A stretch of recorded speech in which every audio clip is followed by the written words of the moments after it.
The year was 1600, a time of exploration and burgeoning global trade. Queen Elizabeth I granted a royal charter to a group of adventurous London merchants eager to expand their horizons.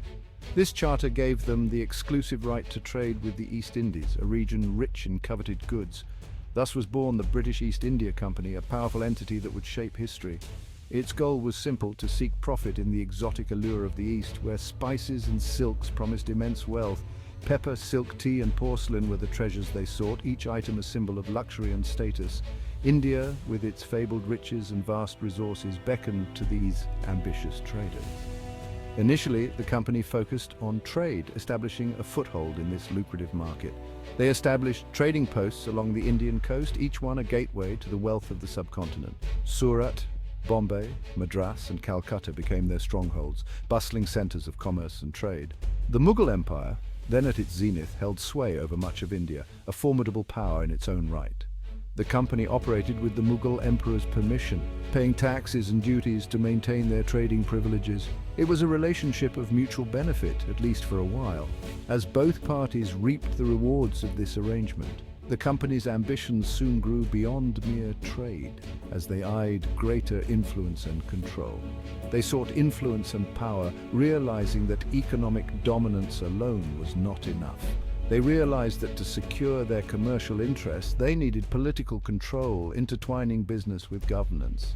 The fragmented political landscape of India, with its numerous warring kingdoms, presented an opportunity for strategic alliances and conquests. The company, with its growing military might, was poised to exploit these divisions, setting the stage for a new era of dominance. India, in the 18th century, was a mosaic of power, a land of fragmented kingdoms and diverse cultures. The once mighty Mughal Empire, which had ruled for centuries, was crumbling under its own weight. Regional powers, including the Marathas, the Sikhs, and the Nawabs, vied for supremacy, each seeking to carve out their own dominions. The British East India Company, astutely observing this power vacuum, saw a golden opportunity to further its interests and expand its influence. Their strategy was simple yet effective: divide and rule, a tactic that had proven successful in other parts of the world. The British, masters of intrigue and manipulation, fanned the flames of discord among Indian rulers, deepening existing divisions. They exploited existing rivalries and created new ones, ensuring that unity among Indian powers remained elusive. By playing one ruler against the other, the company ensured no single power could challenge their growing dominance, maintaining a delicate balance of power. They forged alliances, offered military support, and interfered in internal disputes, always with an eye on consolidating their position and expanding their control. This policy of divide and rule was central to the company's rise to power, a cornerstone of their imperial strategy. It allowed them to exert control over vast territories without directly confronting a united Indian force, avoiding large-scale conflicts. The company understood the complexities of Indian politics and used them to their advantage, manipulating events to suit their needs and ensuring their dominance in the region.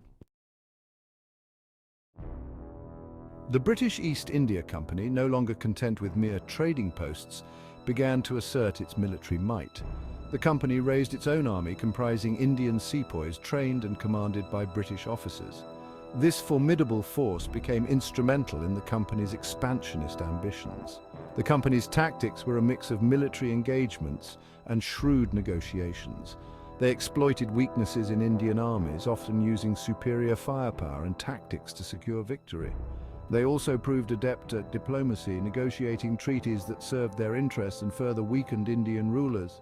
One such treaty, signed with the Nawab of Bengal in 1757, proved to be a turning point in Indian history. It granted the company control over the province's revenues, laying the foundation for their future economic and political dominance. This treaty, a testament to the company's cunning, marked a decisive shift in the balance of power. The plains of Plassey in 1757 witnessed a clash that would forever alter the destiny of India. The forces of Siraj-ud-Dawla, the Nawab of Bengal, faced the might of the company's army. What followed was a battle less about military prowess and more about betrayal. Mir Jafar, the Nawab's ambitious commander, conspired with the British. His treachery, fueled by promises of power, sealed the fate of his own ruler. The Battle of Plassey was a decisive victory for the company. It marked the beginning of their political ascendancy in India. The victory at Plassey had far-reaching consequences. It emboldened the company, fueling their expansionist ambitions.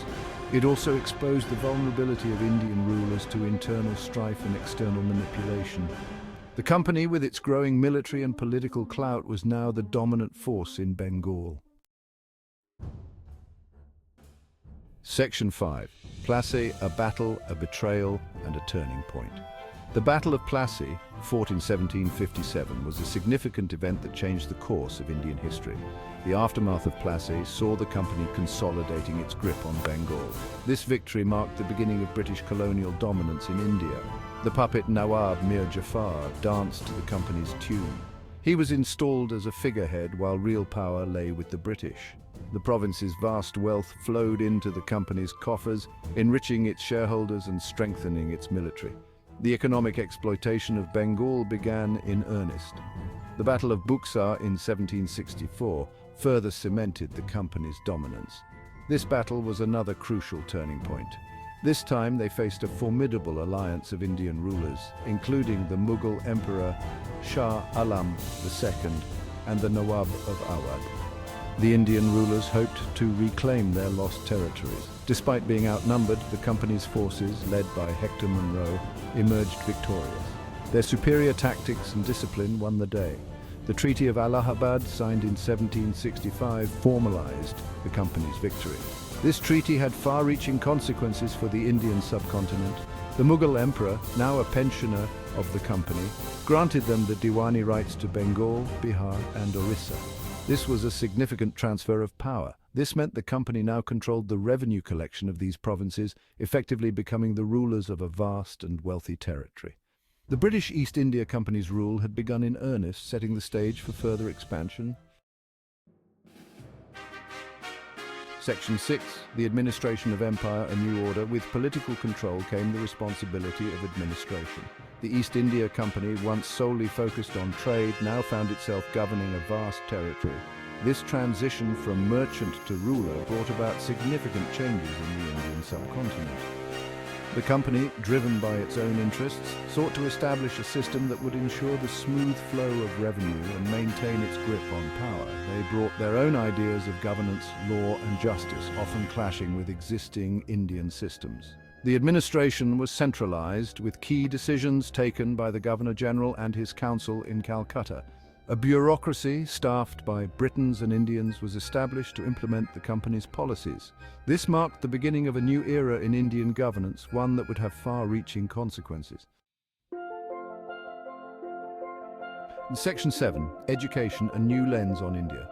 The British East India Company's influence extended beyond politics and economics. They brought with them their own ideas about education, which they believed was crucial for creating a class of Indians who would be loyal and efficient servants of the Raj.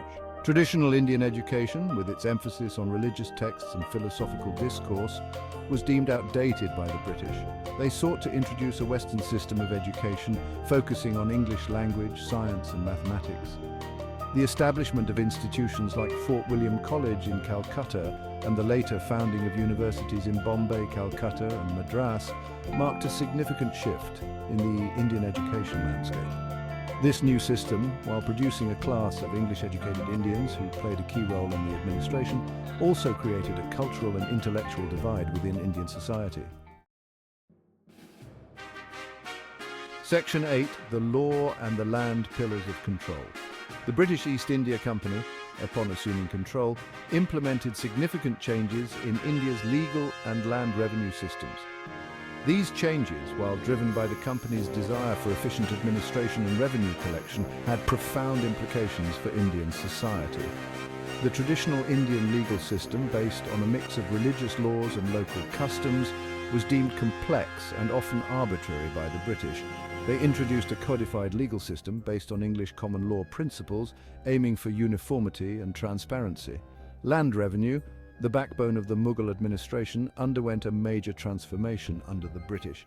The zamindari system, prevalent in Bengal, was formalized. Zamindars, traditionally revenue collectors, were now recognized as landowners responsible for collecting revenue from the peasants and paying a fixed sum to the company. Section 9, Trade and Taxes filling the company's coffers. The British East India Company, true to its origins, never lost sight of its commercial interests. Their control over India's administration and resources allowed them to manipulate the subcontinent's trade to their advantage. India, once a major exporter of textiles, spices and other goods, was gradually transformed into a supplier of raw materials for British industries and a captive market for British manufactured goods.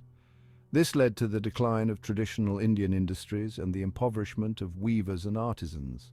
The company's taxation policies further exacerbated the situation. Land revenue, collected rigorously, placed a heavy burden on the peasantry. The introduction of new taxes on salt, opium and other essential commodities added to the woes of the common man.